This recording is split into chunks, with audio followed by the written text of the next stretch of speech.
Good morning, everybody. Welcome back to my Twitch channel. My name is Kris, this is Wizard Way, and we're going to be reading more of J.R.R. Tolkien's The Silmarillion today. We are on chapters 7 and 8, so we will be reading aloud for most of the stream, and then discussing anything that might be confusing. Today's chapters are... should have had the page pulled up already. Chapter 7 is of the Silmarils and the Unrest of the Noldor. And Chapter 8 is of the Darkening of Valinor. So we actually get some plot today. This is called the Silmarillion because it is the story of the Silmarils. Today we're actually going to learn about the Silmarils, so things are moving forward, which is good. There also isn't too much in the way of new vocabulary today, so that's helpful. But we will be reading through the chapters, and then I'll cover any questions. Feel free to ask any questions that you come up with over in the chat as well. I do keep an eye on it, I promise. But we'll read through the 2 chapters and see where we're at. I'm trying to keep this in relatively easy to digest bite sizes. Hi, Gray. The kitty. Oh, hello. Don't mess with the cameras, Gray. I know, you're such a whiner. You're a good boy, though. I love you, Gray. That look of betrayal. Oh, my dear. Good evening from the UK. Is it the evening already? That's right, we're about an 8-hour difference, aren't we? So it's like 6 p.m. in the UK. Well, I'm glad it's at least, you know, before bedtime, right? Though, hey, this wouldn't make a bad bedtime stream. I'm a relatively chill person. When I'm reading, at least. Otherwise, I'm a bit hyper. Alright. So, once again, for anyone who is new to my streams, I read aloud from the Silmarillion, but I also have an overhead cam so that you guys can see all of the beautiful illustrations in this edition of the Silmarillion. I also recently purchased same edition, but this is Unfinished Tales. So I now have a really nice copy of the Unfinished Tales as well. I'm super excited about it. These books are gorgeous. I can't even. They're so pretty. But, I mean, even just the dust jacket is so gorgeous. It's so nice. These are the Blue Wizards, actually. So, there's your ASMR.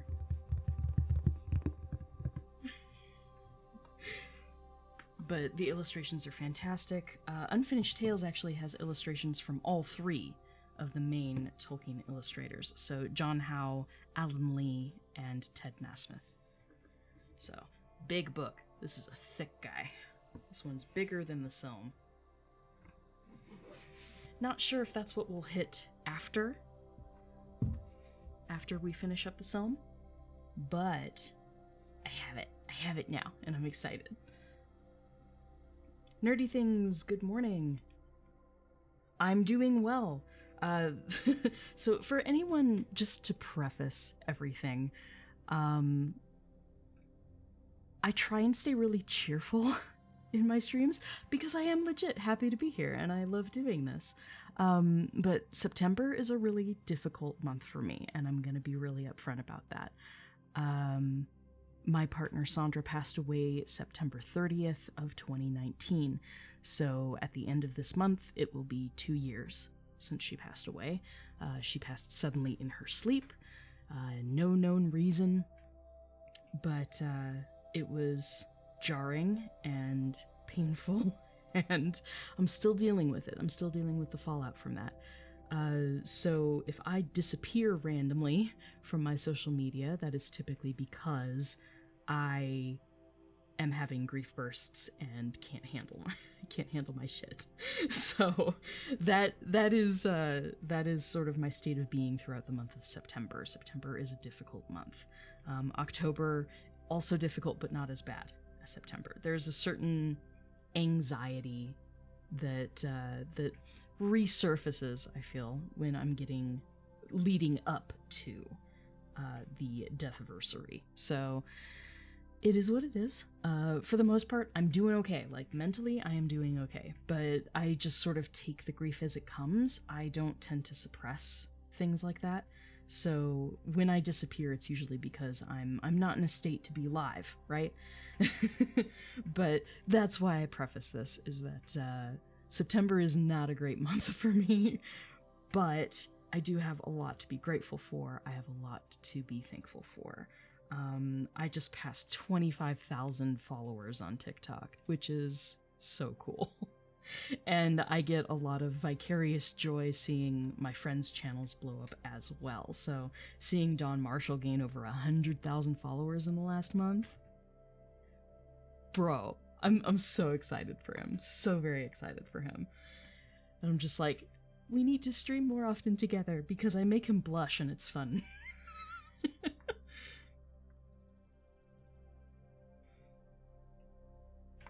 All right, just making sure I have everything under control here. Yeah, September's hard. Thank you, Elizabeth. And we've got some sort of bot in chat. Let me take care of that really quickly. Fun times.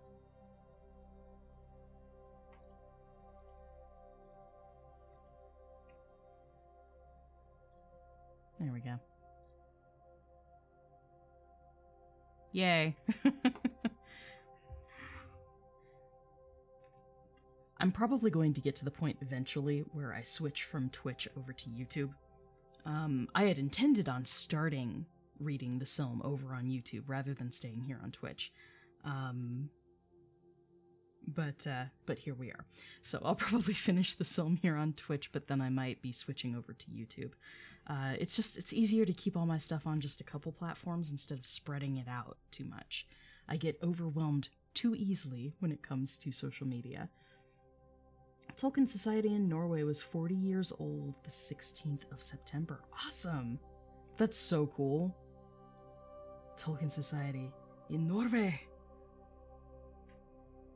Let's say, Elf Pirate is Norwegian, I believe. He makes, like, these beautiful videos of him, like, exploring the Norwegian wilderness, and I swear it's, like, right out of the books. Like, some of this stuff, I don't know how heavily influenced Tolkien was by Scandinavia. Obviously there's a connection there with, like, you know, the... What's it called? The Futhark? It's the runes, the runic alphabet that's used in Old Norse.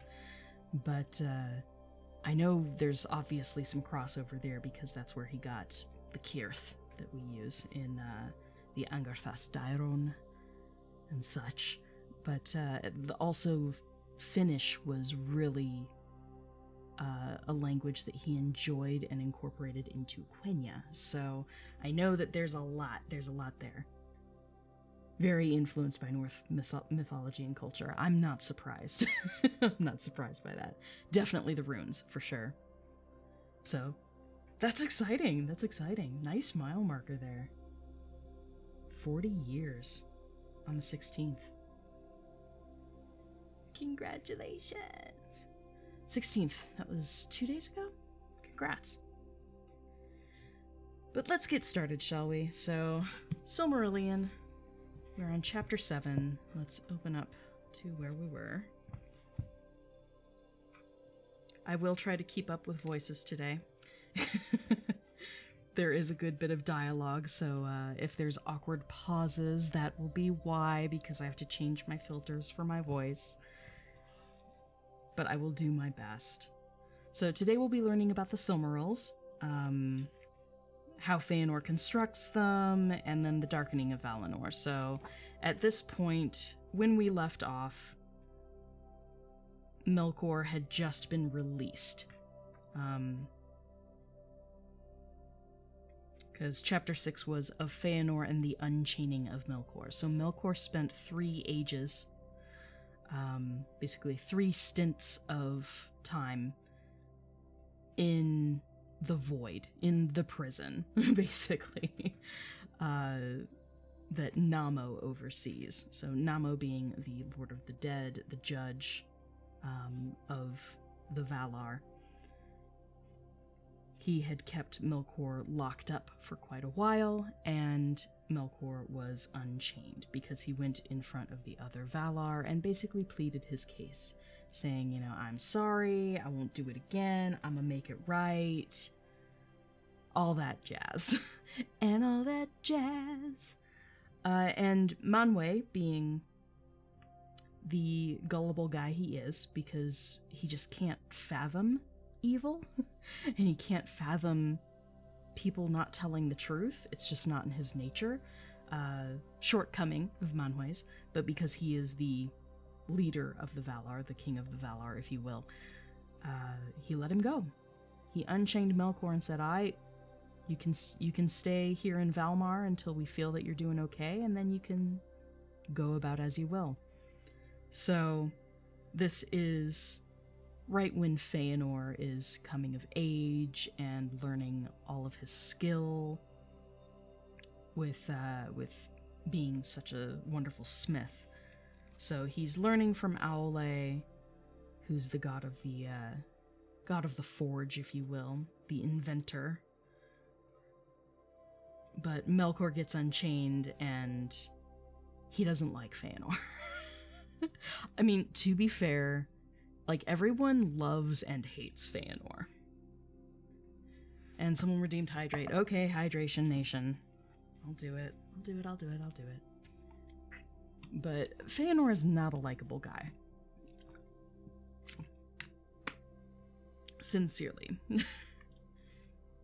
Feanor is not a likable character. And you'll see this as we go on. But, the very end of the last chapter that we covered says, For Feanor was driven by the fire of his own heart only, working ever swiftly and alone. And he asked the aid and sought the counsel of none that dwelt in Aman, great or small, save only and for a little while of Nerdanel the Wise, his wife. So, for the most part, Feanor doesn't want to hear it. He doesn't want to hear your opinion. He does not care. He gives 0 fucks. Yeah, not a single fuck was given. Yeah, look upon the field where my fucks grow and know that it is barren. He doesn't care. And he won't take counsel. You can't tell Feanor what to do, ultimately. And no one ever forces him to do anything. Anything at all. What, Gray? What? I hear you. Here he comes. Here comes the boy. Hello, boy. Welcome. How's that for a TikTok meme?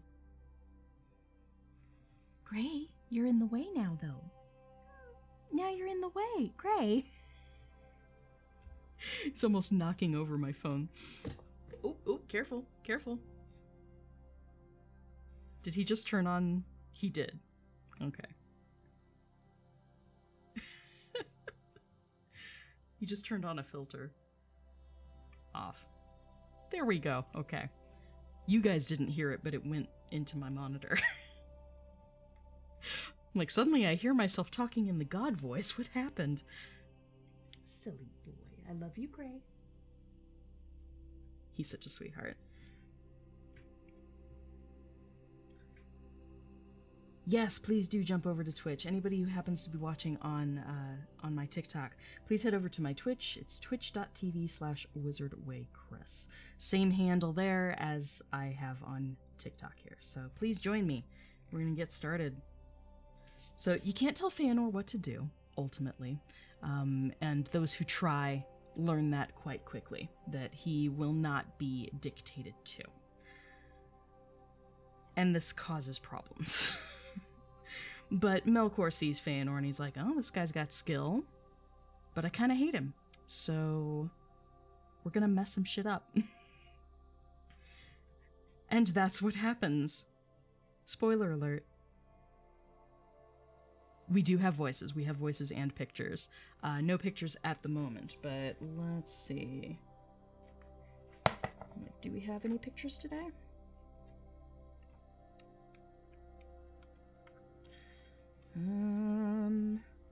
Looks like no. No major illustrations today, unfortunately. Dang it. But let's get started, shall we?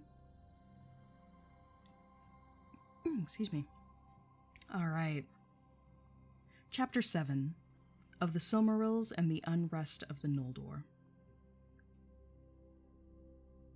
In that time were made those things that afterwards were most renowned of all the works of the elves. For Feanor, being come to his full might, was filled with a new thought, or it may be that some shadow of foreknowledge came to him of the doom that drew near. And he pondered how the light of the trees, the glory of the blessed realm, might be preserved imperishable. Then he began a long and secret labor, and he summoned all his lore, and his power, and his subtle skill, and at the end of all he made the Silmarils. As 3 great jewels they were in form, but not until the end, when Feanor shall return who perished ere the sun was made, and sits now in the halls of awaiting, and comes no more among his kin.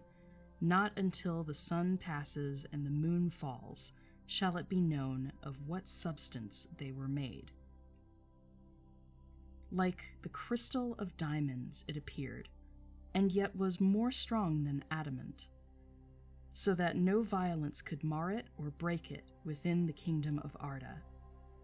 Yet that crystal was to the Silmarils but as is the body to the children of Ilúvatar, the house of its inner fire, that is within it, and yet in all parts of it, and is its life.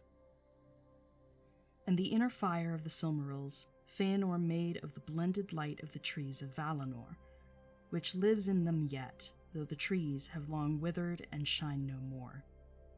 Therefore, even in the darkness of the deepest treasury, the Silmarils of their own radiance shone like stars of Varda. And yet, as were they indeed living things, they rejoiced in light and received it and gave it back in hues more marvelous than before.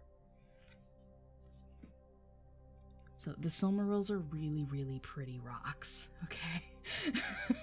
Ultimately, that's what's being said here. We don't know what they're made out of. We won't know until the end, basically. What is foretold, something that I don't think they go into it in depth in the Silm. What is foretold is that at the end of time, basically when the theme of men has played to its conclusion as well, which is what we are currently living through, when all is said and done, Feanor will be reborn from the halls of Mandos, the halls of the dead, basically. He will be reborn and wage war against the forces of evil. It's called the Battle of Battles, or the Dagor Dagorlad. And when that happens, he will resurrect the 2 trees using the Silmarils. And that will lead to a new peace and prosperity, a new age in Valinor. So that's what eventually is going to happen. Oh, you like my shirt? Thank you. I have a whole series of shirts, actually. Usually the link tree is in my bio, but right now I'm working on my website, so eventually these will be available on my website. They are currently on my Teespring account. Wizardway Kris is the shop there, same as all of my handles. So, if you like the shirts, this is Team Linden. That's Lindon. So, Team Linden. I've been going through the shirts through these streams, so if you like them, they are available. I especially made these for when the TV show comes out. I tried to give one to all of the major realms in Middle-earth, So they're all a little bit different. Some of them are in different fonts, or they're in runes instead of the Feanorian alphabet, the Tengwar. So, by the way, that's another thing. Feanor came up with the alphabet. Feanor made this within the world. The interior canon is that Feanor created this language, this written language, which is super cool. Alright. So we don't know what the Silmarils are made out of, but they are very, very special. They are special rocks. Without being rocks, because they weren't, taken from the ground and transformed. Feanor made them. He made them from scratch, which is super cool. But that's what makes Feanor so special. He's really good at that sort of stuff. It just bites him later on. Because he's got an attitude. Keep yourself humble, my friends. Alright, let's continue, shall we? All who dwelt in Aman were filled with wonder and delight at the work of Feanor, and Varda hallowed the Silmarils, so that thereafter no mortal flesh, nor hands unclean, nor anything of evil will, might touch them, but it was scorched and withered. And Mandos foretold that the fates of Arda, earth, sea, and air lay locked within them. The heart of Feanor was fast bound to these things that he himself had made. Then Melkor lusted for the Silmarils, and the very memory of their radiance was a gnawing fire in his heart. From that time forth, inflamed by his desire, he sought ever more eagerly how he should destroy Feanor and end the friendship of the Valar and the Elves. But he dissembled his purposes with cunning, and nothing of his malice could yet be seen in the semblance that he wore. Long was he at work, and slow at first, and barren was his labor. But he that sows lies in the end... But he that sows lies in the end shall not lack of a harvest, and soon he may rest from toil indeed, while others reap and sow in his stead. Ever Melkor found some ears that would heed him, and some tongues that would enlarge what he had heard. And some tongues that would enlarge what they had heard. And his lies passed from friend to friend, as secrets of knowledge. I keep messing up this sentence. And his lies passed from friend to friend, as secrets of which the knowledge proves the teller wise. Bitterly did the Noldor atone for their folly of their open ears in the days that followed after. When he saw that many leaned towards him, Melkor would often walk among them, and amid his fair words others were woven, so subtly that many who heard them believed in recollection that they arose from their own thought. Visions he would conjure in their hearts of the mighty realms that they could have ruled at their own will, in power and freedom in the east. And then whispers went abroad that the Valar had brought the Eldar to Aman because of their jealousy, fearing that the beauty of the Quendi and the Maker's power that Ilúvatar had bequeathed to them would grow too great for the Valar to govern, as the elves waxed and spread over the wide lands of the world.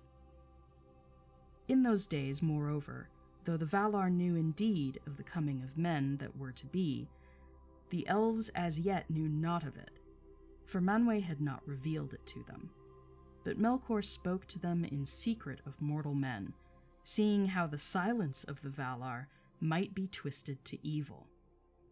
Little he knew yet concerning men, for engrossed with his own thought in the music, he had paid small heed to the third theme of Ilúvatar. But now the whisper went among the elves that Manwë held them captive, so that men might come and supplant them in the kingdoms of Middle-earth. For the Valar saw that they might more easily sway this short-lived and weaker race, defrauding the elves of the inheritance of Ilúvatar. Small truth there was in this, and little have the Valar ever prevailed to sway the wills of men, but many of the Noldor believed, or half-believed, the evil words. So, pause there.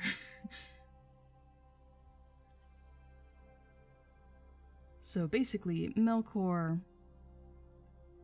compared to Sauron, he's not as subtle, but he does indeed have a subtle art of words. Basically, that subliminal messaging. He's really, really good at that. So good that after you've spoken at length to Melkor, you will think that all of these things have sprung up from your own thought. He will just, he will talk you up in a way that you just get pulled right along his strain of thought, and he doesn't have to do any work after that. Your own brain and your own curiosity take care of the rest. So the Noldor, being ever eager to learn new things, especially from the Valar, they soaked this up like sponges. So Melkor's smart. He's not unintelligent. He just loses some of this subtlety later on.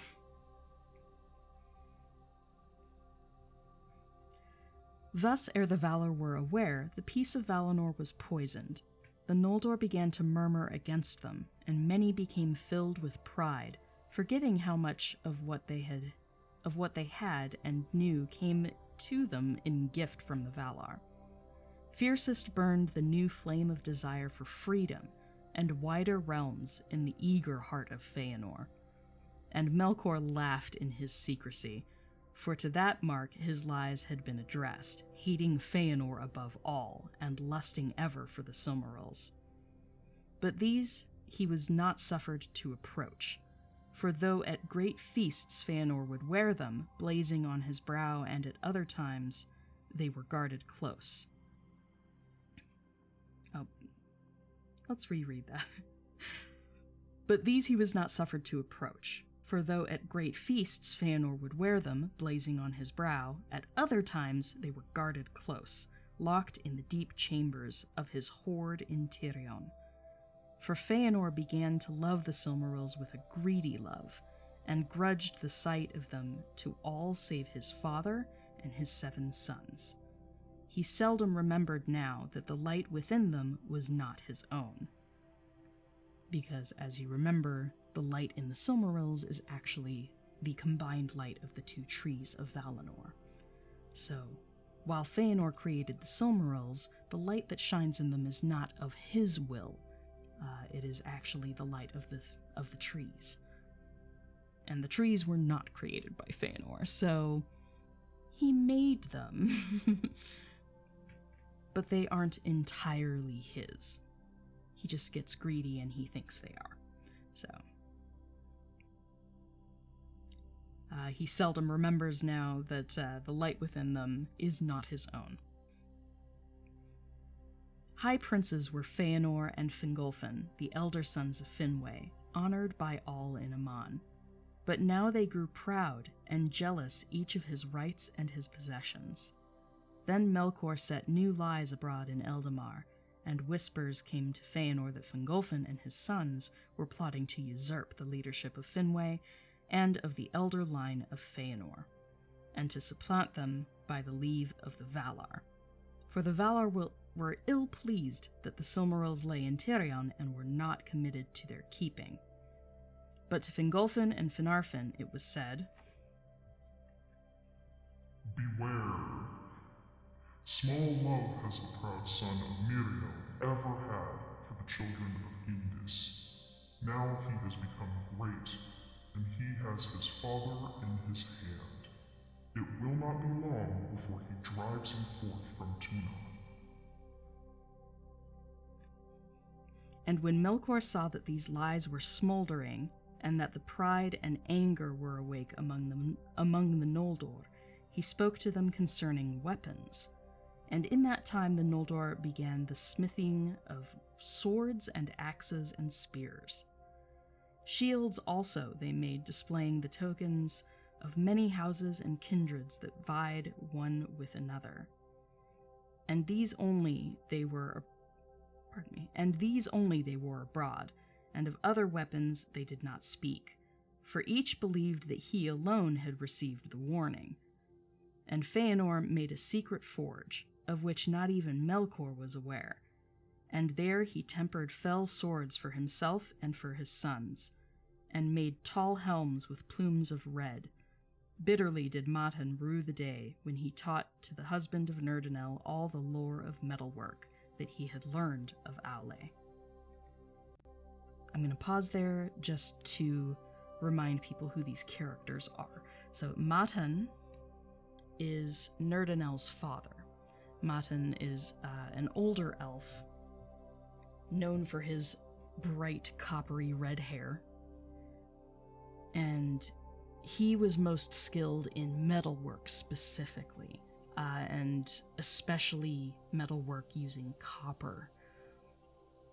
But his skill was passed on to his daughter Nerdanel, who was known to be very, very crafty, in an actual crafting with her hands kind of sense, not crafty.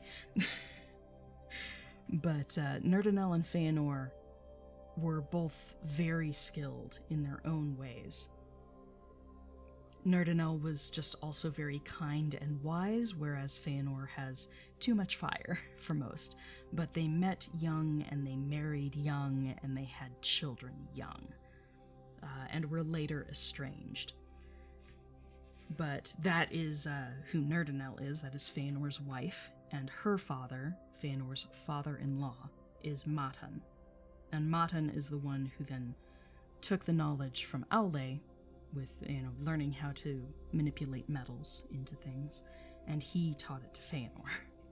And so he rued the day, unfortunately, when he taught Feanor how to do these things. Thus, with lies and evil whisperings and false counsel, Melkor kindled the hearts of the Noldor to strife, and of their quarrels came at length the end of the high days of Valinor, and the evening of its ancient glory.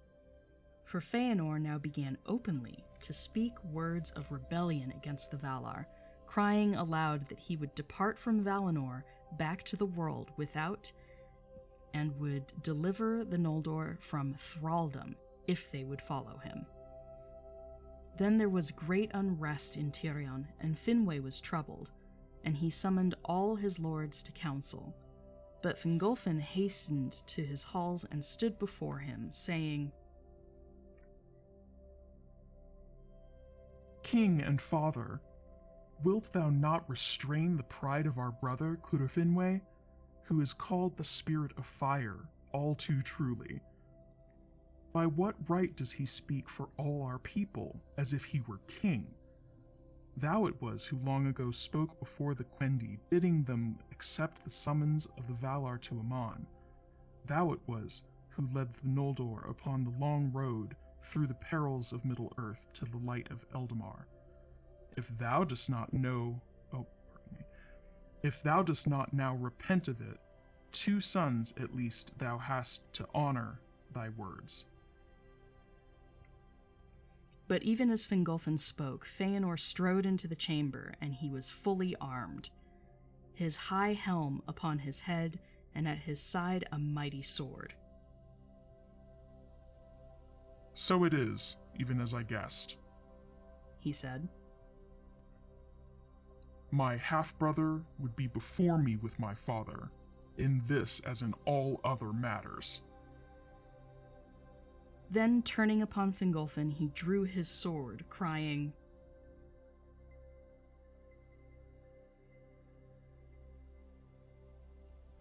Fingolfin bowed before Finwë, and without word or glance to Feanor, he went from the chamber. But Feanor followed him, and at the door of the king's house he stayed him, and the point of his bright sword he set against Fingolfin's breast. See, half-brother, he said. This is sharper than thy tongue. Try but once more to usurp my place and the love of my father, and maybe it will rid the Noldor of one who seeks to be the master of thralls. Ooh, them's fighting words. These words were heard by many, for the house of Finwë was in the great square beneath the Mindon. But again Fingolfin made no answer, and passing through the throng in silence, he went to seek Finarfin, his brother. Now the unrest of the Noldor was not indeed hidden from the Valar, but its seed had been sown in the dark, and therefore, since Feanor first spoke openly against them, they judged that he was the mover of discontent, being eminent in self-will and arrogance, though all the Noldor had become proud. And Manwë was grieved, but he watched and said no word. The Valar had brought the Eldar to their land freely, to dwell or to depart. And though they might judge departure to be folly, they might not restrain them from it. But now the deeds of Feanor could not be passed over, and the Valar were angered and dismayed, and he was summoned to appear before them at the gates of Valmar, to answer for all his words and deeds. There also were summoned all others who had any part in this matter, or any knowledge of it. And Feanor, standing before Mandos in the Ring of Doom, was commanded to answer all that was asked of him. Then at last the root was laid bare, and the malice of Melkor revealed. And straightway Tulkas left the council to lay hands upon him and bring him again to judgment. But Feanor was not held guiltless, for he it was that had broken the peace of Valinor and drawn his sword upon his kinsman. And Mandos said to him, Thou speakst of thraldom. If thraldom it be, thou canst not escape it, for Manwë is king of Arda, and not of Aman only. And this deed was unlawful, whether in Aman or not in Aman. Therefore this doom is now made. For 12 years thou shalt leave Tirion, where this threat was uttered. In that time take counsel with thyself, and remember who and what thou art. But after that time this matter shall be set in peace and held redressed, if others will release thee.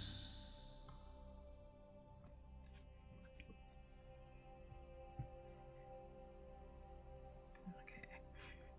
And then Fingolfin said, I will release my brother. But Feanor spoke no word in answer, standing silent before the Valar. Then he turned and left the council and departed from Valmar. With him into banishment went his 7 sons, and northward in Valinor they made a strong place and treasury in the hills, and there at Formenos a multitude of gems were laid in hoard, and weapons also, and the Silmarils were shut in a chamber of iron. Thither also came Finwë the king, because of the love that he bore to Feanor, and Fingolfin ruled the Noldor in Tirion. Thus the lies of Melkor were made true in seeming, though Feanor by his own deeds had brought this thing to pass, and the bitterness that Melkor had sown endured, and lived still long afterwards between the sons of Fingolfin and Feanor. And that's a perfect place to pause. So, yeah, Feanor has a bit of a temper. In summary, Fingolfin was like, you know, Dad, talking to Finwë, his father, Dad, things aren't going so well. There are whispers, and, you know, we've received these warnings that there's gonna be a throwdown, basically. So he's like, you know, give us something. Give us something to go on. Please, you know, tell us that we have our place, and that at the very least, you still love us, and not just Feanor. But Feanor overhears this, and of course takes it very personally, which is totally his MO. And so he draws his sword on his brother and says, if you say shit like this one more time, just try me. Try me. Basically,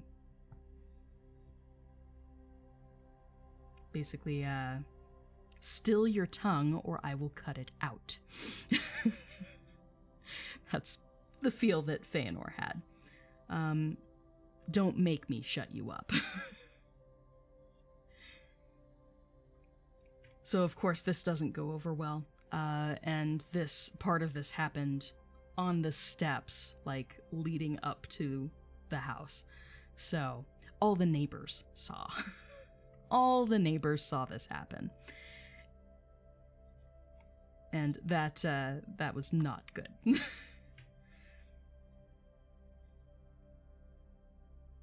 So, because Feanor has a temper, Melkor's lies really pushed him to do all of these things. It played on all of his insecurities, with his father having remarried and had 2 more sons, plus a few sisters now, or plus a few daughters as well. And that played on Feanor, you know? He has his insecurities. He's worried that, you know, his father has moved on to this other family and doesn't care about him anymore. He tries to compensate that by, you know, being the best smith ever, and he does become the best smith ever, but at the price of his own sanity. So Feanor, in his own way, what makes him sort of a sad character is that you can feel off the page the desperation that he has to be everything to his father, trying to compensate for the loss of his mother and trying to outshine his other siblings, his half-siblings, because he feels threatened. So it's sad, you know, all of this anger comes from fear of love lost, right? So it all comes from a good place. It just manifests in a very negative way in Feanor, and you feel kind of bad for him. He's a jerk. He's an asshole. But you still kind of feel for him when you think about it. You know, you're living in the bliss of Valinor. Everything here is supposed to be perfect. No one dies, right? You're in the Undying Lands. No one dies here. And yet, your mom lets go and dies. Because she puts so much of herself into the creation of you, Feanor, that she dies.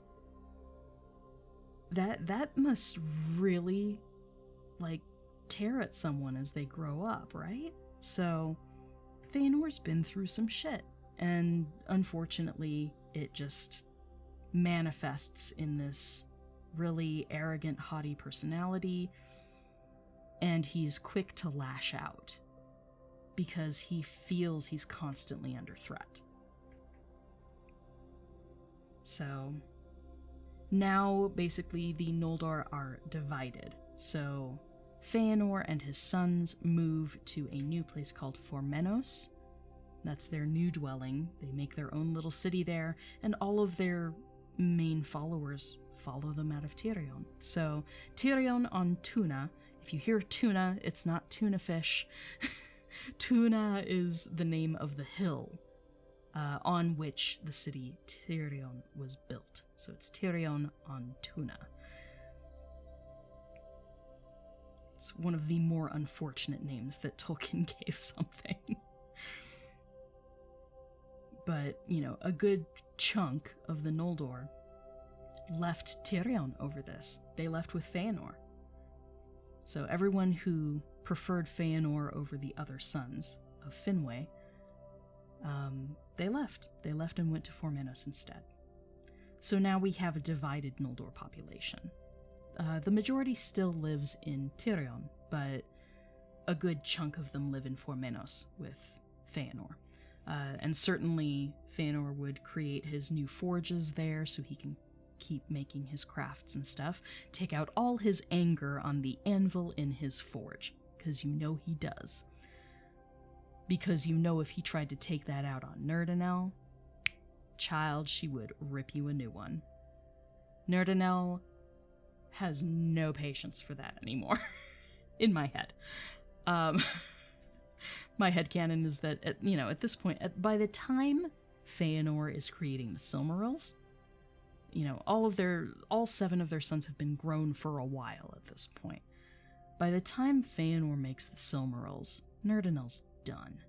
She's done with him. She's done with his attitude. Like, this is when the estrangement happens. Canonically, they become estranged. Feanor spends time with some of his sons, but he prefers some of them over others. Basically, Feanor, in his attitude toward his children, the ones that are most like him are the ones that he dotes upon. Cúrfinwë, or Cúrfin, is the chief of those. Cúrfin is Feanor's favorite kid. That's why he named him after himself. He's like, this one got some of me in him. I like him best. Because Feanor is selfish. He's a selfish guy. So in his dealings with his own children, there are clear favorites. He prefers Cúrfin, Celegorm, and Caranthir. Because they are the most like him. Which is sad. And, he's exhibiting the behavior that he himself wanted to avoid having directed at him from his own father. Psychology, Poor Feanor. But he perpetuates the cycle, unfortunately. So by the time he's making the Silmarils, I think Nerdanel's done. Nerdanel is done with him and his bullshit. She is old enough, and having all of those children, if you've watched my TikTok videos, having all of those children aged Nerdanel by like 13 to 18 years. So she was, if I follow my theory, this is just a guess as to her age, but if she was 28 when she started having kids, she had kids for the equivalent of 234 mortal years. That's a long time. Pretty short for an elf, but that's still a good chunk of time. And it basically ends up being that from the ages of 28 to 30, if she started at 28, took her 2 years about, 2 elf years, which is 288 mortal years. It took her 2 elf years to have all of those kids. So from 28 to 30. So she's age 30, she has 7 sons now, but because of the way that having children ages you when you're an elf, and this is from the Nature of Middle-earth book, she would have aged between 13 and 18 years further than her actual age. So she might be 30, she feels 45. And I'd say 45 is a safe age where your give-a-damn gets busted. I don't think she would care anymore about, Feanor and all his crazy stuff. She'd be like, nah, bro, that's you, and I'm out. At this point, one could argue that Nerdanel stayed in Tirion. We don't know for sure. She could have stayed. But because she loved her sons so much, like, even if she was estranged from Feanor at this point, she would have been close to her sons. She would have wanted to stay close to her sons, so she might have followed. She might have followed to Formenos.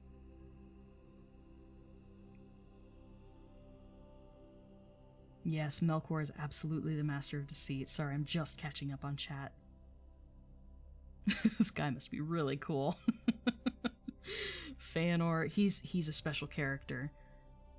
Feanor is one of those exceptions. He was an exceptional elf. Super skilled at what he did, but there was just too much. The same fire that made him famous, that made him skilled in all the things that he did, was also the fire that burnt his temper, right? So, double-edged sword, as it were. He gets into a lot of trouble because of that same fire. So he burns very brightly, but he burns himself out very quickly. Yeah, the idea that even when life is perfect, there's still sorrow in it. Yeah. Feanor is a perfect example of that. Perfect example. He has 7 kids. Yep, 7 sons. 7 sons. And he liked to travel with them and hunt with them and do the whole thing. He was close with most of his sons. There's a bit more hesitance that you see in the sons that inherited some of Nerdanel's traits. So you see a little bit of hesitance when it comes to the elder 2 sons of Feanor. And I think... so this is headcanon. Though we do... Canonically, Maedhros, the eldest son of Feanor, the first son, he has red hair. He has Nerdanel's coloring. He inherited Nerdanel's red hair. And Feanor, being self-absorbed like he is, probably didn't really care for that. He sees red hair and goes, this isn't my kid. Like, he doesn't even look like me. What the hell? Like, I wanted him to look like me. Because that's how Feanor is. And so he would just continue having kids until he found that he was having kids that looked or behaved more like him. And so in my head, Maedhros and Maglor inherited a lot more of Nerdanel's patience and wisdom, which is probably good, them being, the elder brothers to 5 other siblings. Good lord. That family, man. I can't imagine when all those kids were young. Poor Nerdanel. But there's a bit more hesitance when it comes to following blindly their father's actions and words. Bit more hesitance with Maedhros and Maglor. And we do know that Maglor becomes the 2nd greatest bard ever. 2nd greatest bard ever. So he wasn't a warrior.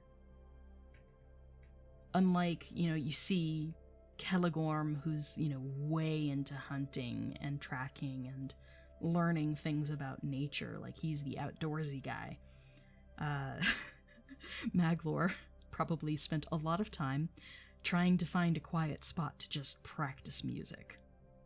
Like, and where are my musicians at? Like, I can't be the only one.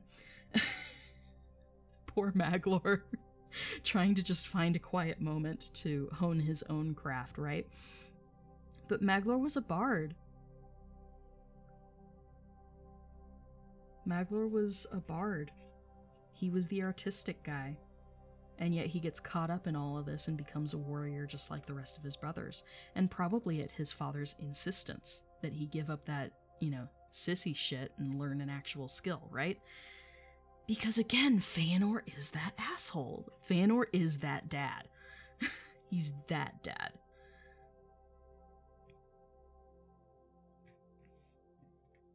There's a lot of cool guys in the story. Yeah, there are a lot. Tolkien, he doesn't give you too much in the way of character development, but he does sort of bash you over the head with it.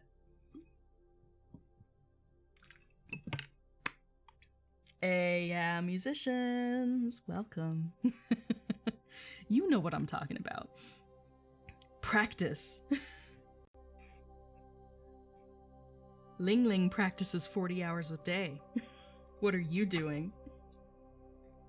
Shout out to Set Violin.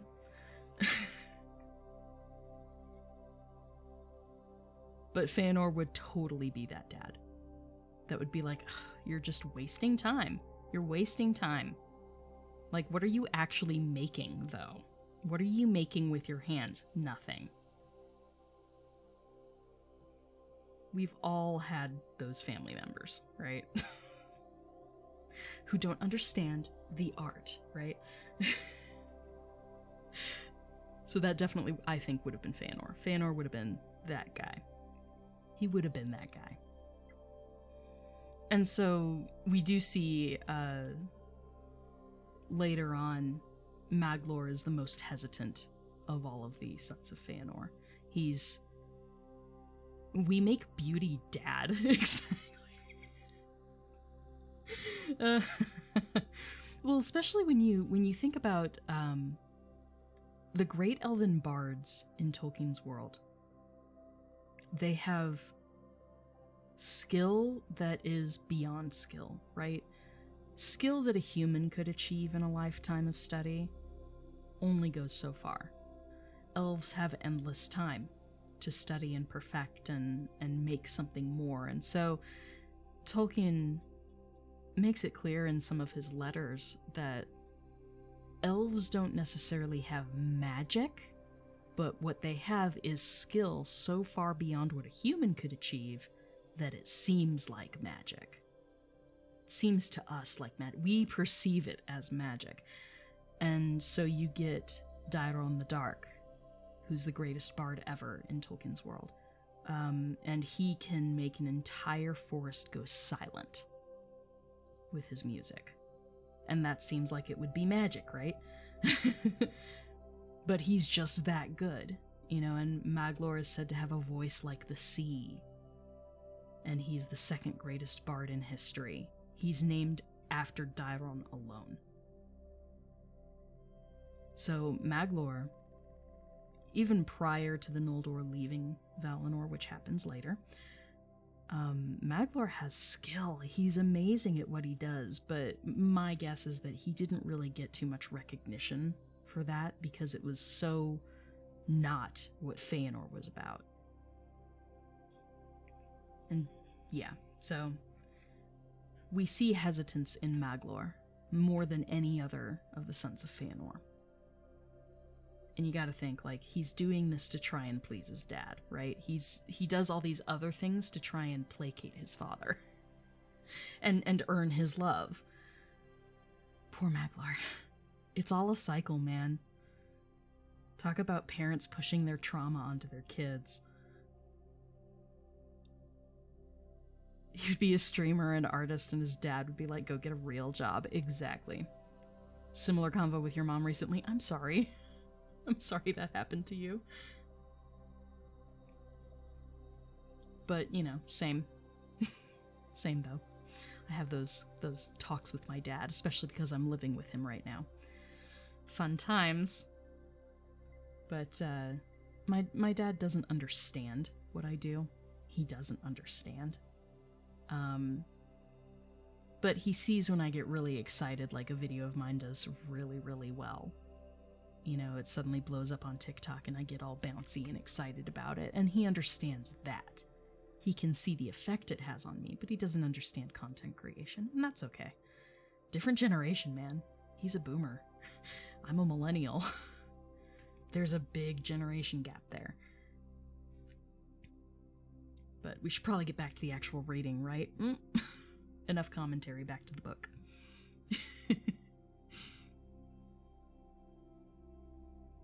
Okay, so, there is now bitterness, enduring bitterness between the sons of Finwë, unfortunately. Thanks a lot, Finwë. No, it's mostly Feanor, honestly.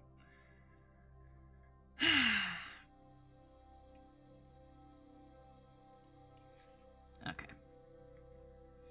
Now Melkor, knowing that his devices had been revealed, hid himself and passed from place to place as a cloud in the hills, and Tulkas sought after him in vain. Then it seemed to the people of Valinor that the light of the trees was dimmed, and the shadows of all standing things grew longer and darker in that time. It is told that for a time Melkor was not seen again in Valinor, nor was any rumor heard of him, until suddenly he came to Formenos, and spoke with Feanor before his doors. Friendship he feigned with cunning argument, urging him to his former thought of flight from the trammels of the Valar. And he said, Behold the truth of all that I have spoken, and how thou art banished unjustly. But if the heart of Feanor is yet free and bold, as were his words in Tirion, then I will aid him, and bring him far from this narrow land. For am I not a Valar also? Yea, and more than those who sit in pride in Valinor. And I have ever been a friend to the Noldor, most skilled and most valiant of the people of Arda. Now Feanor's heart was still bitter at his humiliation before Mandos, and he looked at Melkor in silence, pondering if indeed he might yet trust him so far as to aid him in his flight. And Melkor, seeing that Feanor wavered, and knowing that the Silmarils held his heart in thrall, said at last, Here is a strong place, and well guarded, but think not that the Silmarils will lie safe in any treasury within the realm of the Valar.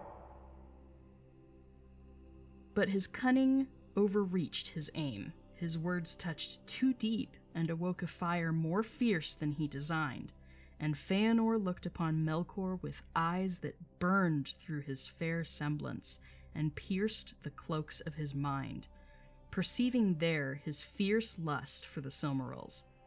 Then hate overcame Feanor's fear, and he cursed Melkor and bade him be gone, saying, Get thee gone from my gate, thou jailcrow of Mandos. And he shut the doors of his house in the face of the mightiest of all the dwellers in Ea. Then Melkor departed in shame, for he was himself in peril, and he saw not his time yet for vengeance. But his heart was black with anger, and Finwë was filled with great fear, and in haste he sent messengers to Manwë in Valmar. Now the Valar were sitting in council before their gates, fearing the lengthening of the shadows, when the messengers came from Formenos. At once Orome and Tolka sprang up, but even as they set out in pursuit, messengers came from Eldamar, saying that Melkor had fled through the Calakiria. And from the hill of Tuna the elves had seen him pass in wrath as a thundercloud. And they said that thence he had turned northward, for the Teleri in Alqualonde had seen his shadow going by their haven towards Araman. Thus Melkor departed from Valinor, and for a while the two trees shone again unshadowed, and the land was filled with light. But the Valar sought in vain for tidings of their enemy, and as a cloud far off that looms ever higher, borne upon a slow, cold wind, a doubt now marred the joy of all the dwellers in Aman, dreading they knew not what evil that might yet come. And thus ends Chapter 7. Hey, Beefire! Tier 2, thank you so much for your support. I appreciate you. All of the love. Thank you so much. 13 months. You're so kind. Thank you so much for supporting me. And this Twitch channel has been, quiet for a while, so, extra bounty points to you, my friend. Thank you so much. My favorite part in this chapter, though, is where Melkor decides to try and stoke that fire just a little bit more, and he pushes a button. He pushes a button that hits a little too deep, and Feanor sees how much he wants the Silmarils, and he's like, be gone. And he slams the door in his face. This is the most powerful being that was ever created by Iluvatar, and Feanor literally just slammed the door in his face and was like, fuck off. I love it. I love that. Yeah, if only they knew what was yet to come. But would it have stopped Feanor? I don't think it would. Because he'd still have that pride saying, you can't be the boss of me, I'm the boss of me. You're not the boss of me. I'ma do what I want.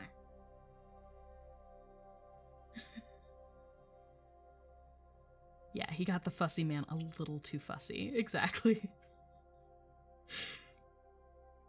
But Feanor slams the door in Melkor's face. It's the best. That's wonderful. Thank you for that, Tolkien. Thank you for that one. Really like that detail. Just the way that it's worded. And he shut the doors of his house in the face of the mightiest of all the dwellers in Ea. Melkor's like, rude!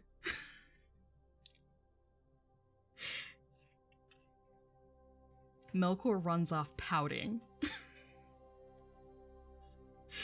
I love it.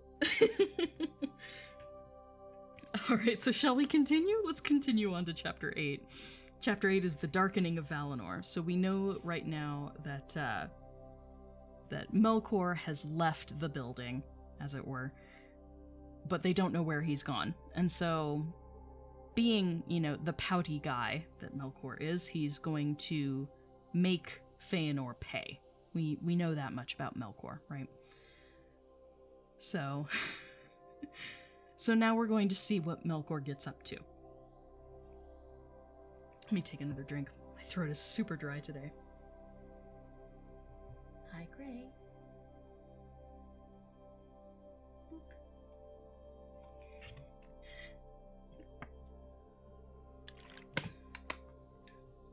I will boop you at every opportunity, Gray. Boop. You're a good boy. He's like, leave me alone, I'm sleeping. As soon as I get a new webcam, I'll set this one up as a kitty cam, so that every so often you can change my camera angle. See my kitties. Let's say Alana's behind me. She blends, but she's there. And she's gone. Gray kitty, yes, this is my gray cat. This is Gray. Hi, Gray. Will you show people your face? You show it? He's like, no, I'm comfortable. Leave me alone. Plot twist. I do have two. I have two. My father has one as well. You'll never see Gingy on my streams, though, because she's not allowed in my room. My kitties are, you know, king and queen of the domain here. Oh, you have a great cat, too. Cute. Abra. Like abracadabra. Or is it more like Abra, like Abraham? I love cats with normal names. Cat Abra. Ba-dum-psh. Nice. Well done.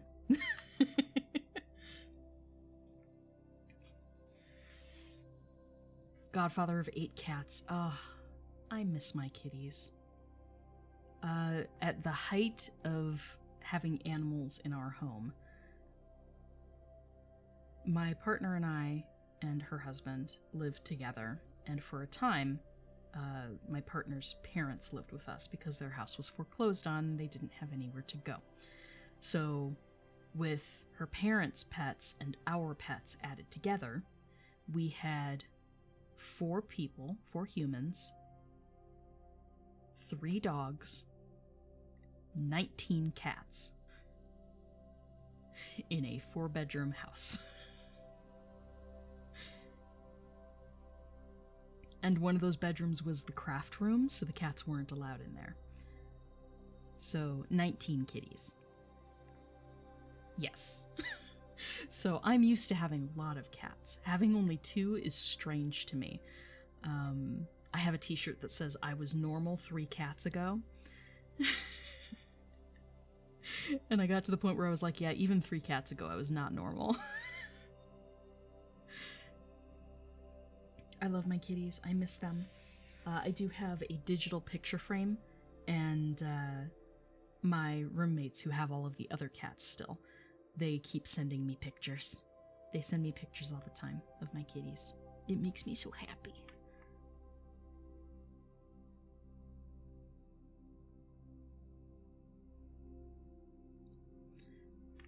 Sorry, that message needed to be approved because of the word coons, like Maine Coons. I know what you mean, but it picked that out as a bad word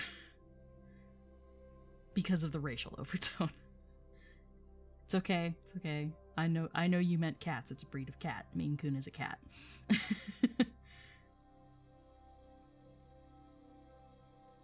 But your neighbor breeds them. Oh gosh, Maine Coons are beautiful. They're big though. They're wonderful cuddle cats though. They're kind of earthy cats. They tend to have a nice earthy energy to them, for lack of a better phrase. But yeah. I love kitties. I miss my kitties. So I have two.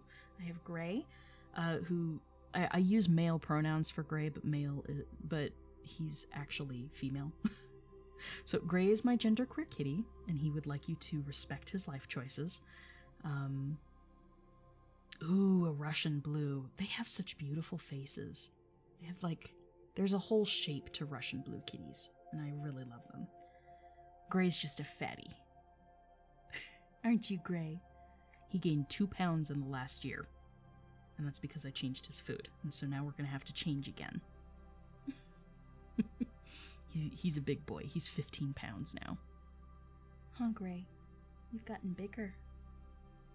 You've gotten bigger. Oh, sweet boy.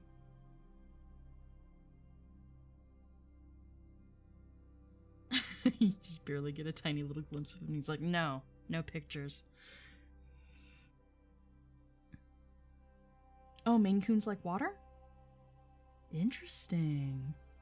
Family friend has one. She loves getting into the shower with her. I had a cat that liked getting in the shower with my partner for a time. But he was just also he attached himself to her. So wherever she went, he would go. He eventually became her ESA. He didn't receive any proper training, but he acted like an ESA. We would take him as an emotional support animal to conventions, and he'd have his little harness and leash. And whenever my partner would get anxious, he would literally crawl up onto her chest and sit there so that she had no choice but to pay attention to him. And this would calm her down. And so he learned intuitively how to make sure that my partner stayed on an even keel. It was really sweet. I love my pumpkin. I miss him. He's such a good boy. But he's an orange and white cat. And he is Alana's father. My kitten bitch. She's down on the floor next to me. But Alana is a dilute tortie. She is gray and like a really light cream orange. So she's a tortie, but her colors are more muted. So she's what's called a dilute tortie. So she's gray, plus an orange and white cat makes dilute tortie. We should definitely poke me on social media somewhere. Like, I'm never on Facebook, so don't even bother there. But I'll say Instagram, if you want to DM me. Do that. We should catch up. It'd be fun. Take care, though. Bye! Ooh, kitties. I love cats. But I miss my other kitties. That's the end of the story. I miss all my other cats. I think there are still 7 or 8? I think there are 8. I could be wrong. It might be 7.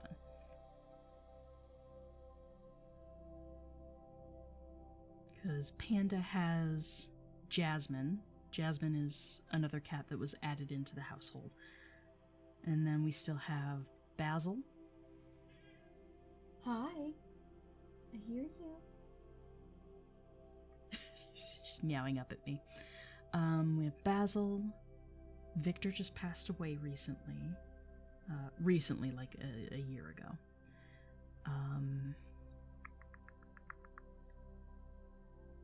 So, Basil, Joshua, Daniel. Those are the older three. And then we have the kittens, so Chubs and Tubs, Clover and Thistle. Hi. And then Phobos and Deimos and Dax.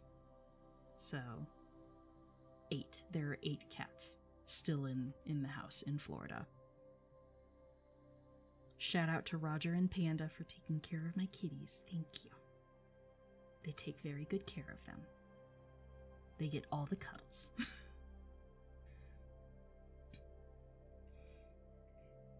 But in any case, back to the story, back to why we're actually having a live stream, right? But Chapter 8 is The Darkening of Valinor, and so now we're going to find out what Melkor has been up to. All of the badness that Melkor gets going on as he's skulking off after getting the door slammed in his face by Feanor. He's not going to take that well. He never does. Chapter 8 of The Darkening of Valinor. When Manwë heard of the ways that Melkor had taken, it seemed plain to him that he purposed to escape to his old strongholds in the north of Middle-earth, and Orome and Tolkas went with all speed northwards, seeking to overtake him if they might, but they found no trace or rumor of him beyond the shores of the Teleri, in the unpeopled wastes that drew near to the ice. Thereafter the watch was redoubled along the northern fences of Aman, but to no purpose, for ere ever the pursuit set out Melkor had turned back, and in secrecy passed away far to the south. So in case that wasn't quite clear because of the wording, before they even went to pursue him, Melkor had doubled back and gone south instead.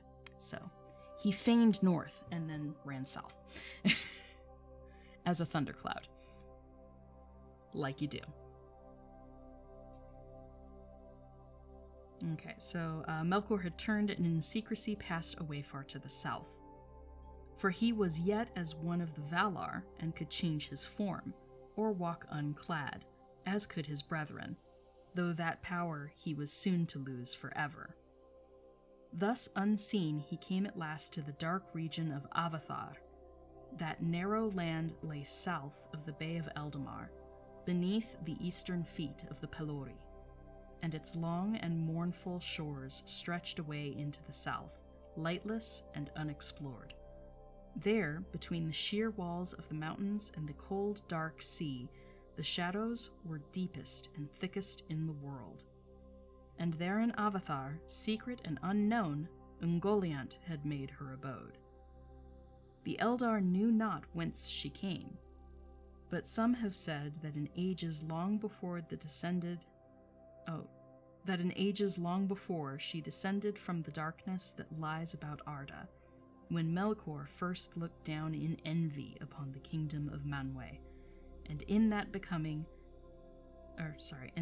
beginning she was one of those that he corrupted to his service.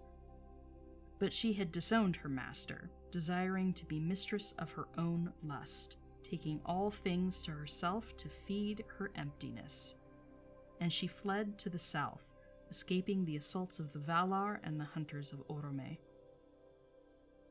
For their vigilance had ever been to the north, and the south was long unheeded. Thence she had crept towards the light of the Blessed Realm, for she hungered for light and hated it. Sneaky. Yes, Melkor is quite the sneaky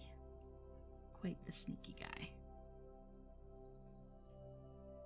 So Melkor has gone down south to an area of the Undying Lands called Avathar. And this is the area south of where Valinor is. So if you are visualizing a continent, think of Avathar as being like picture, just for sake of argument, picture South America, right? So you've got some landmass up top, and then it tapers down to a point down where Chile and Argentina end in Cape Horn, right? The Straits of Magellan, right?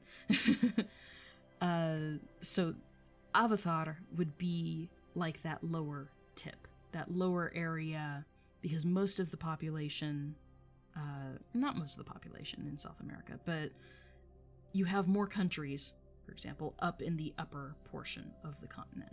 Same goes for Valinor. Valinor, most of the dwellings are in like the center area. The space below is called Avatar, and the space above is Araman, I believe. And that leads to the Helcaraxe, the grinding ice.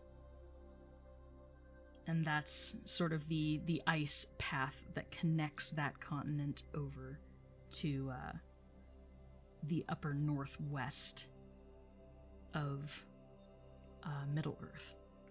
So you can kind of think of it like the Bering Strait, which, you know, it's incorrect to say that that the ice was thick enough that people could travel across it, blah, blah, blah. That's not quite accurate anymore, we found out.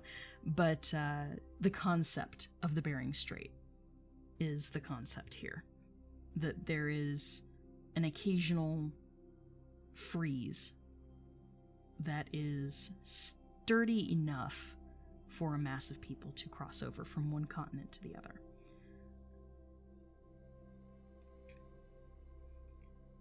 Hey, hello Kris, what is up? Do I prefer Tupac or Biggie? I've listened to a little bit of both of their music, but if you're asking West Side or East Side, I'm white AF, bro.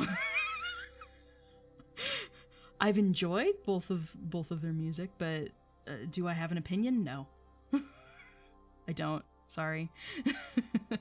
Good question, though. Random, but good question. I mean, I was born in California, but that doesn't really mean anything when it comes to music or affiliation. But yes, so we are at the point now where Melkor has gone to the south. Hey. Melkor has gone to the south into Avatar, and this is where Ungoliant lives. And Ungoliant, we don't really know what she is, but it's sort of assumed that she is one of the Maiar. She's an Ainur. She's one of the Ainur. And so she came down, and she was easily converted to Melkor's cause, probably in the rebellion against Iluvatar. But she quickly was just like, nah, I'm gonna do my own thing.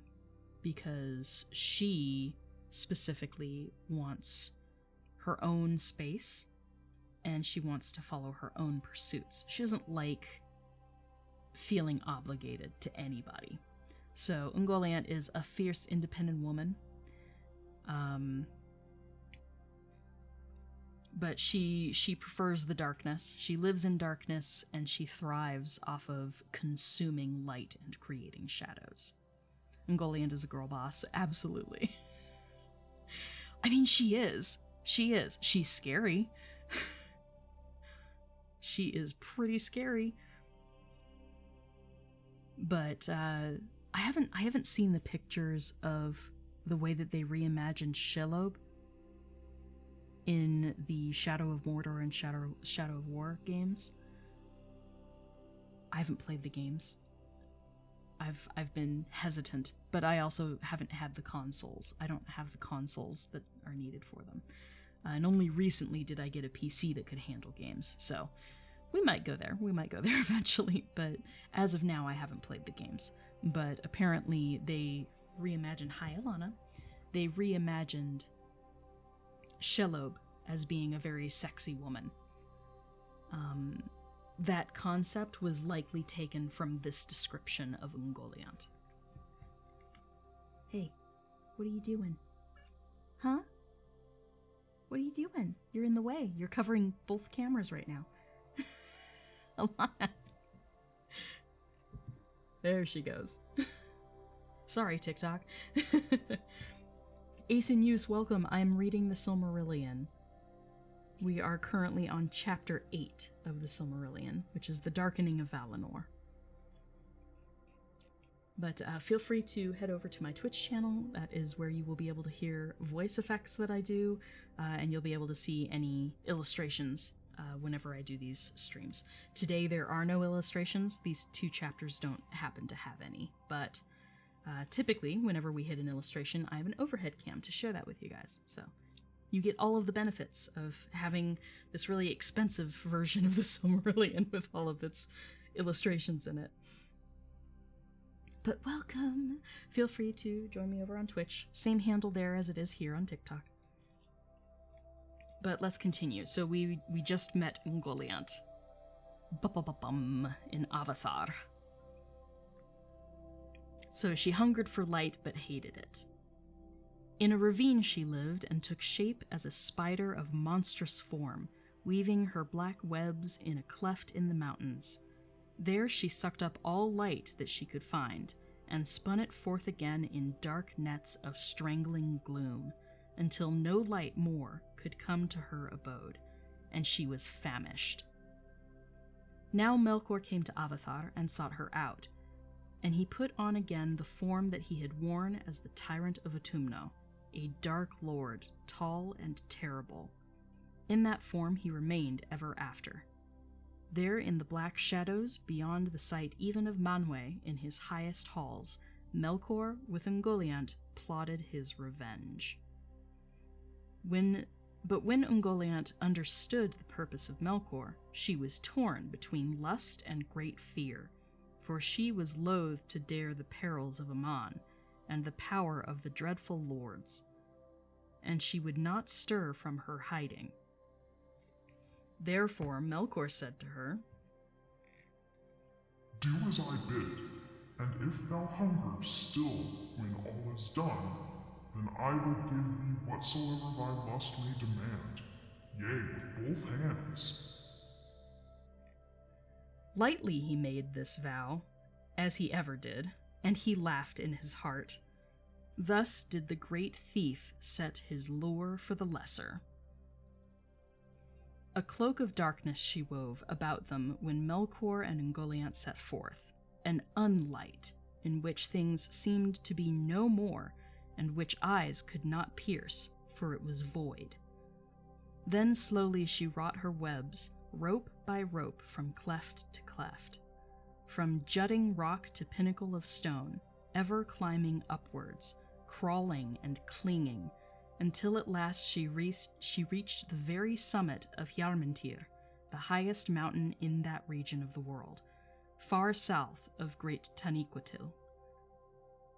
There the Valar were not vigilant, for west of the Pelori was an empty land in twilight, and eastward the mountains looked out, save for forgotten Avatar, only upon dim waters of the pathless sea.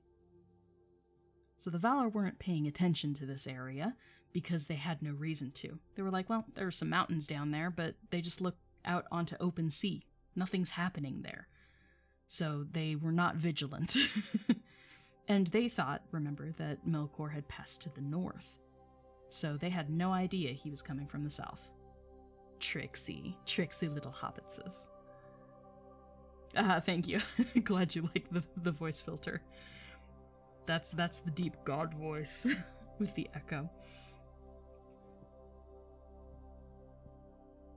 Pardon me. Okay, so all that section of Avatar looked out over was just empty dark ocean, so the Valar weren't paying very much attention to it. But now upon the mountaintop dark Ungoliant lay, and she made a ladder of woven ropes and cast it down, and Melkor climbed upon it and came to that high place, and stood beside her, looking down upon the guarded realm. Below them lay the woods of Orome, and westward shimmered the fields and pastures of Yavanna, gold beneath the tall wheat of the gods. But Melkor looked north, and saw afar the shining plain, and the silver domes of Valmar gleaming in the mingling lights of Telperion and Laurelin. Then Melkor laughed aloud and leapt swiftly down the long western slopes, and Ungoliant was at his side, and her darkness covered them. As a quick note, just in case you haven't been reading along with me, Telperion and Laurelin are the names for the two trees of Valinor. And if you're on TikTok, those are the two trees in the background image there. So the silver tree is Telperion, it's the elder of the two, and Laurelin is the golden tree.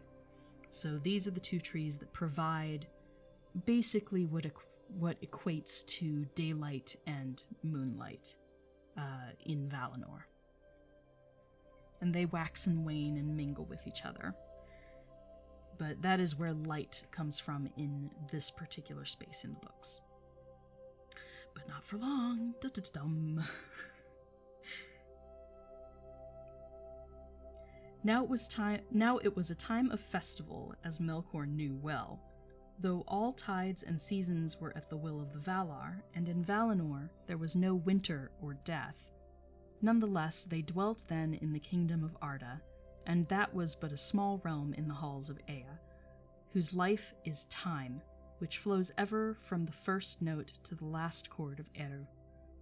And even as it was then the delight of the Valar, as is told in the Ainulindale, to clothe themselves as in a vesture in the forms of the children of Ilúvatar, so also did they eat and drink, and gather the fruits of Yavanna from the earth, which under Eru they had made. Therefore Yavanna set times for the flowering and the ripening of all things that grew in Valinor, and at each first gathering of fruits Manwë made a high feast for the praising of Eru, when all the peoples of Valinor poured forth their joy in music and song upon Taniquetil. This now was the hour, and Manwë decreed a feast more glorious than any that had ever been held since the coming of the Eldar to Aman. For though the escape of Melkor portended toils and sorrows to come, and indeed none could tell what further hurts would be done to Arda ere he could be subdued again, at this time Manwë designed to heal the evil that had arisen among the Noldor. And all were bidden to come to his halls upon Taniquetil, there to put aside the griefs that lay between their princes, and forget utterly the lies of their enemy.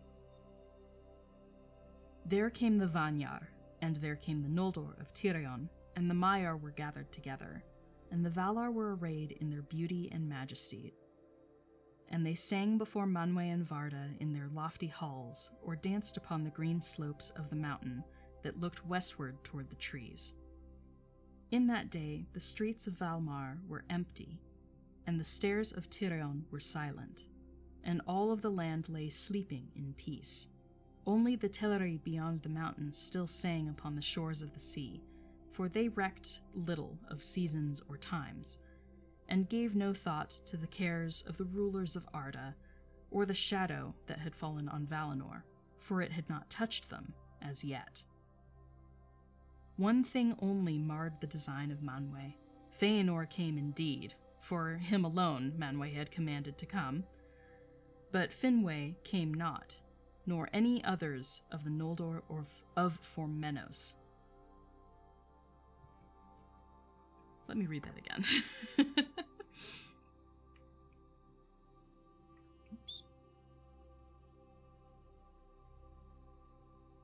Oops. There we go. Sorry, guys. My voice filters were doing something funny there. Okay, so Feanor came indeed, for him alone Manwë had commanded to come, but Finwë came not, nor any others of the Noldor of Formenos. For said Finwë, while the ban lasts upon Feanor my son, that he may not go to Tirion, I hold myself unkinged, and I will not meet my people. And Feanor came not in raiment of festival, and he wore no ornament, neither silver, nor gold, nor any gem, and he denied the sight of the Silmarils to the Valar and the Eldar, and left them locked in Formenos in their chamber of iron. Nevertheless, he met Fingolfin before the throne of Manwë, and was reconciled in word. And Fingolfin set at naught the unsheathing of the sword. For Fingolfin held forth his hand, saying, As I promised, I do now. I release thee, and remember no grievance.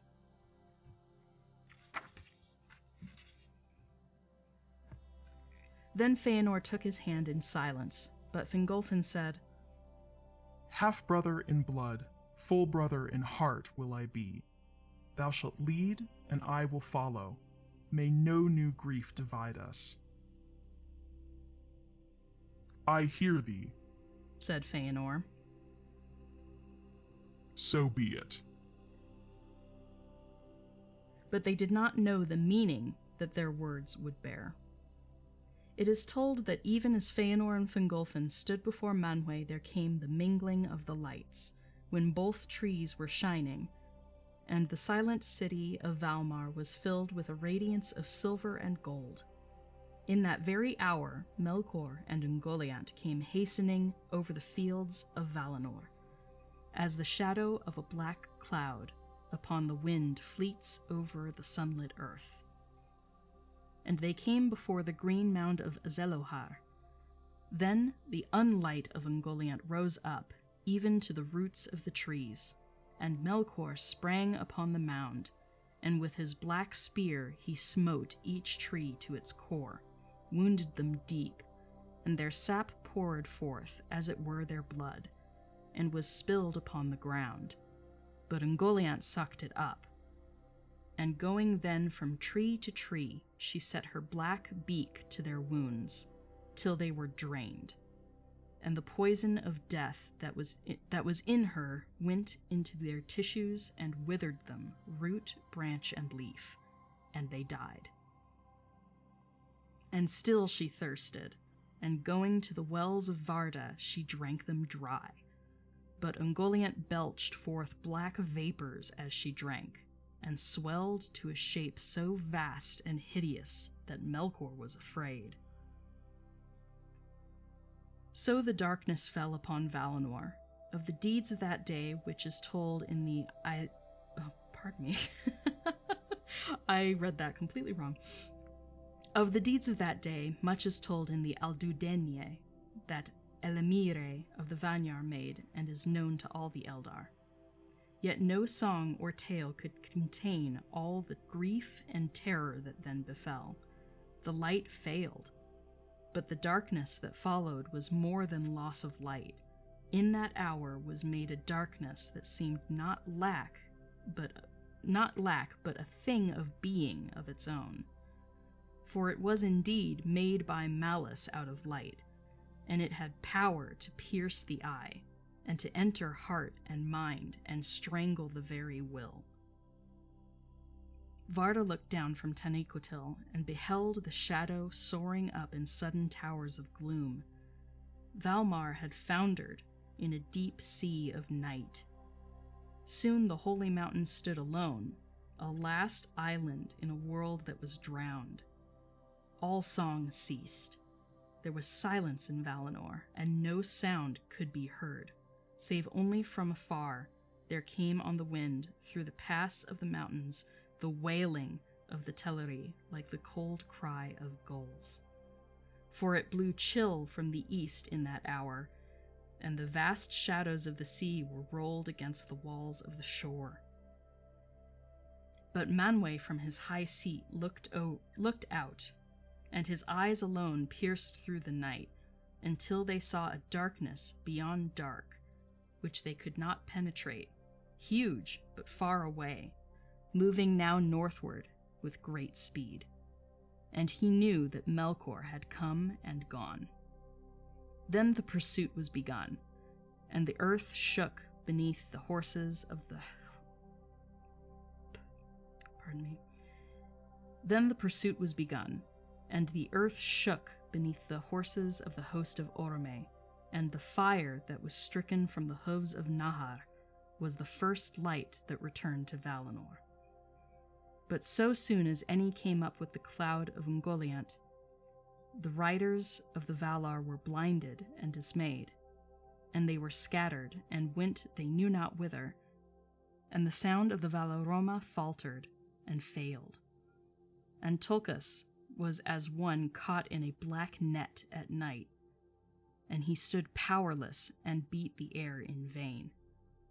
But when the darkness had passed, it was too late. Melkor had gone whither he would, and his vengeance was achieved. And thus ends chapter 8.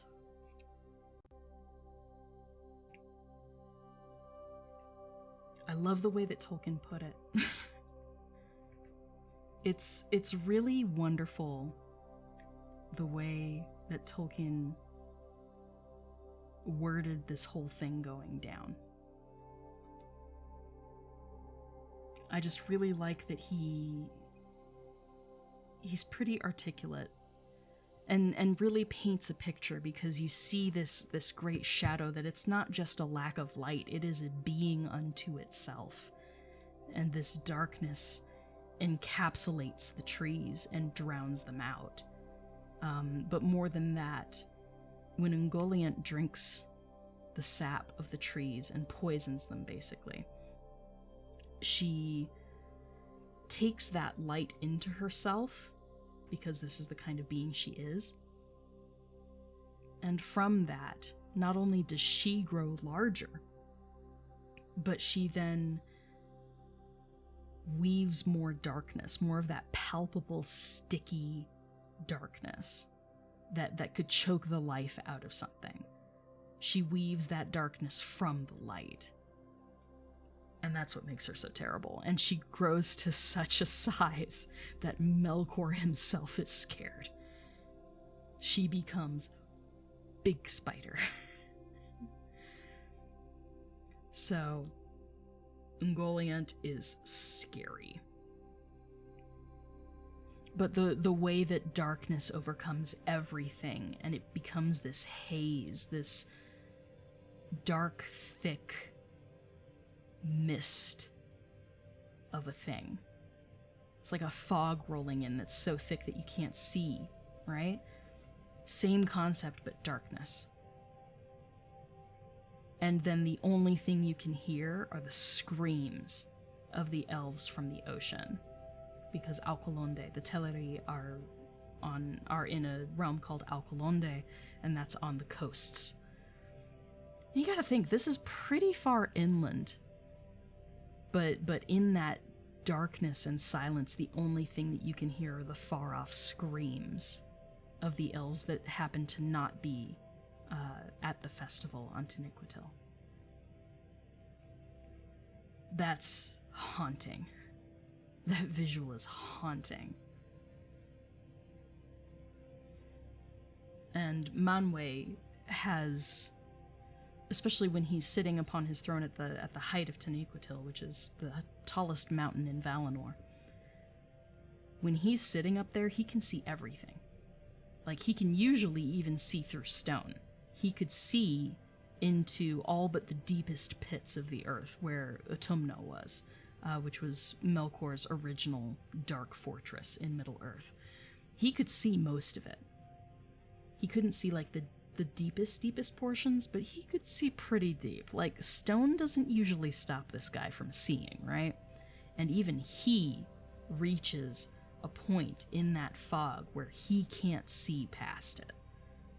And so he doesn't know who is there, but he just has a pretty good idea that Melkor is involved. And so he sees that the trees have been destroyed, and he sees that this shadow is moving northward, the one section of the shadow that he cannot penetrate with his sight. And so he knows that Melkor has come and gone, but that there's some, evil force at work. And I just, that visual is so good. Well done, Tolkien. But that eerie silence, where just everyone's shocked, completely shocked to silence. All the music ceases, and everyone's frightened but stunned. and then from afar you hear the screams of the Teleri.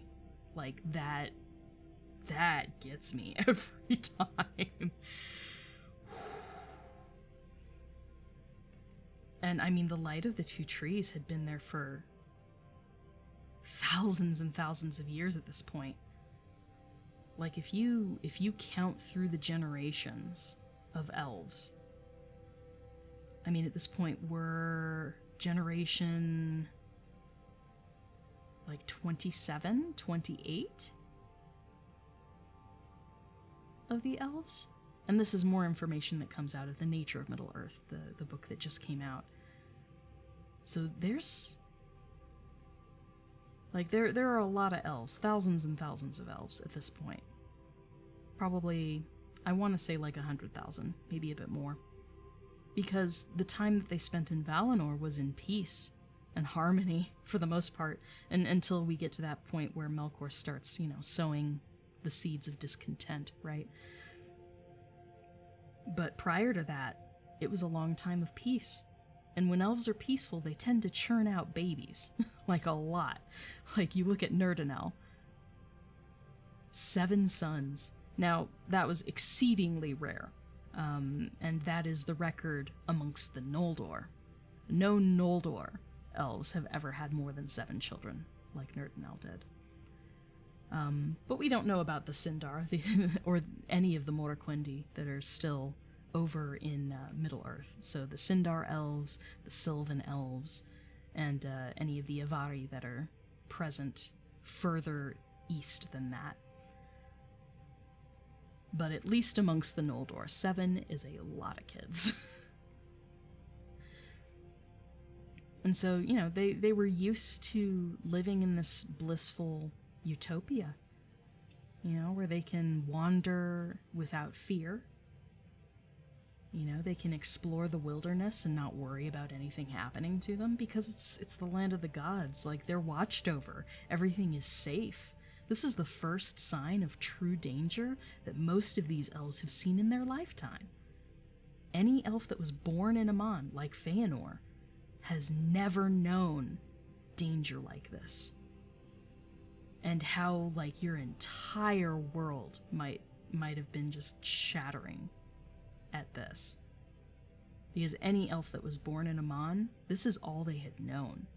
They didn't know what the dark was like, the dark and the starlight that the elves were born under in Cuiviénen. In Middle-earth, they didn't know that. They didn't know what that was. They had been born into the light.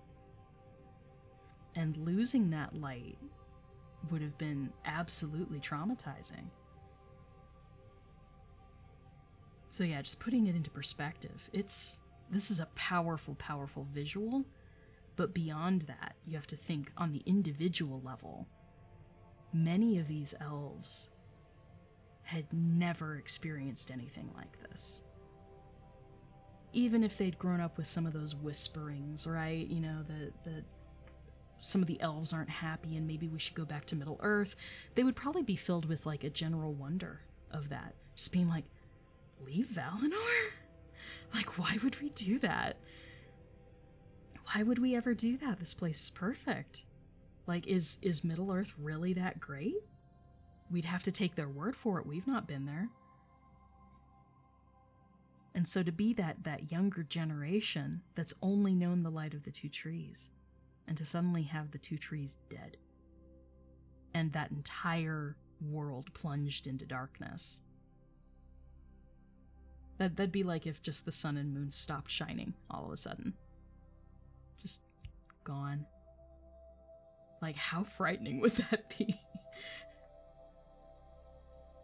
It would be beyond comprehension to us, right? So I can't imagine how younger elves felt when this happened. It really is. It's the elven apocalypse. The elves wouldn't know how to deal with this. And I mean, even though Feanor at this point, and probably some of the smiths of the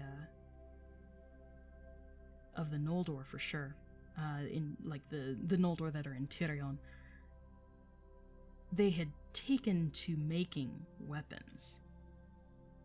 but how much did they actually know how to use them?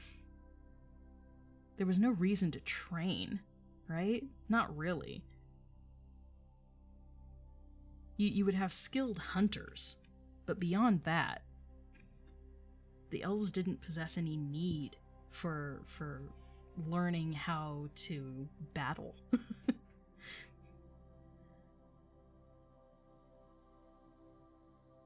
So, like, what are you gonna do? It's an apocalypse, but how do you fight it? What do you do? The reaction that so many of us humans have of, you know, okay, let's consolidate things and, you know, set up a perimeter, let's get our defenses in order, we're under attack, right? The elves don't know what that means. The vast majority of the elves in Valinor at this point are not the original elves that came there, because they've been reproducing in Aman. So the majority of the elves in Aman at this point are native to Aman. They were not born in Middle-earth. Just those older generations that decided to come over. So they don't know this. They don't know any of this. They're like, danger? What? What do you mean, danger? What does that even mean? So our poor little sheltered elves are being thrust into darkness and told to just, you know, deal.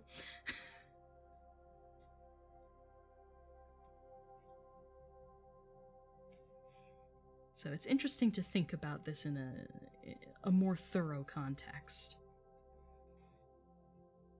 What is this danger you speak of? Yeah, basically. They didn't know what's going on. No clue. No clue. Our poor, innocent little snowflakes had no clue. But that is all for today. Are there any questions? Any questions about what we read? There weren't too many new phrases in there. Couple of place names like Avathar. I think we had Araman in there. And Yarmentil. Yarmentil is the tallest mountain in Avathar, the lower portion of the continent. But other than that, we didn't really have too many new terms. You're welcome, Elizabeth. Thank you for being here. But if there are no questions, then we're pretty much done for the day. I will be streaming, I'm not sure exactly what day yet, but I will be doing those vocab streams. And I will be doing that piecemeal, basically in chunks that we read. So I still have to do chapters 3 and 4, chapters 5 and 6, and then chapters 7 and 8. So there will be 3 streams, hopefully this upcoming week, if I can schedule it right, where we will cover vocabulary. And that'll be simul-streamed here on TikTok as well as here on my Twitch. So we'll go through all of the vocabulary. So in case you are curious about the linguistic side of things, we will go through what is called the etymology, the roots of the various words and names and places, so that you can better understand what the names mean. And hopefully then you won't be thrown off so much if you encounter these words again. So that's what I try to do. That's something special that I try and do. Because I love the languages. That's like the fun part for me. That's my little geekiness that I cling to with Tolkien's work. So yeah, I think that's going to be it. But I will see you guys this upcoming week for those. Next week, the next chapter is actually pretty long, so we'll probably just do chapter 9 next week, solo. But the week after that, we'll probably make up for it and do like 10, 11, and 12. Because 11 and 12 aren't very long. So that will be what we do. I'm going to shut down the Twitch stream. So everybody please take care. I will see you guys next Saturday for more Silmarillion reads. And in the meantime, I'll try and do a couple of extra streams just for vocabulary. So we'll cover all of that good stuff. But everyone please take care. I will see you guys next time. Bye guys.